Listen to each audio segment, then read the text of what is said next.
The self-improvement industry is getting worse.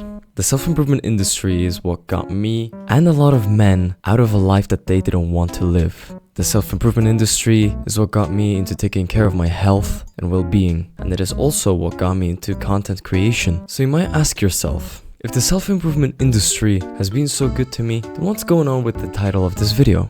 Well, in the past couple of years, I have seen a shift. Self-improvement isn't now about helping men become a better version of themselves, but now it is about making money off of men's insecurities. In order to dissect why the self-improvement industry is getting worse, we first need to talk about why are men getting on self-improvement. I think it all starts off with the state of the dating market. The dating market is pretty bad in a lot of ways. Men have been feminized by this feminist society, which then causes young men to have low testosterone and no sense of purpose. Now, this is a big problem if it comes to dating. Why? Well, because there are very little women in this world who want to be with a man with no purpose. Relationships where a man has no purpose or drive to do anything are usually not that good, and in most cases end pretty badly.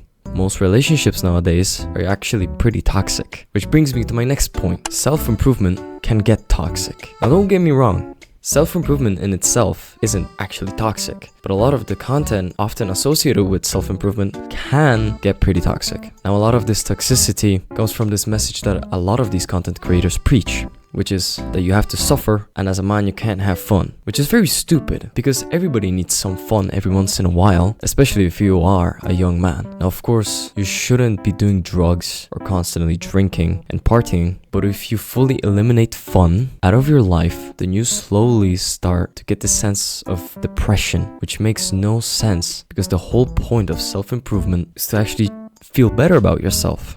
Once you start having less fun, you usually start to become somewhat of a social goblin, which then makes you insecure. And what I realize is that a lot of these content creators are usually trying to plant insecurities in your head, and then they offer you a paid course or to join a paid community so you can fix your problem.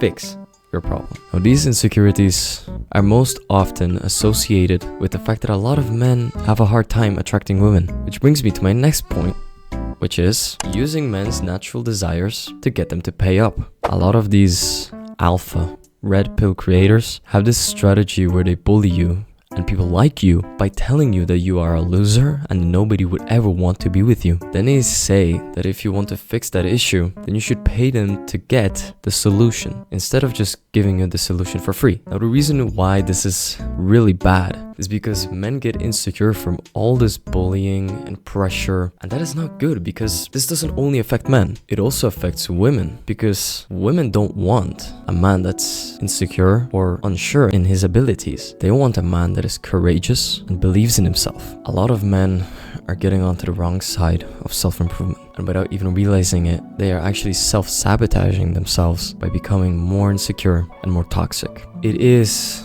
truly really sad to see that these toxic content creators are only getting more fame and clout. If you guys have any issues and want to fix them, then don't follow this path of bullying, toxicity, and insecurity. Follow a path full of love, genuine masculinity, and pride. That is how you are going to improve. So, with that, remember, don't give up and get what you deserve.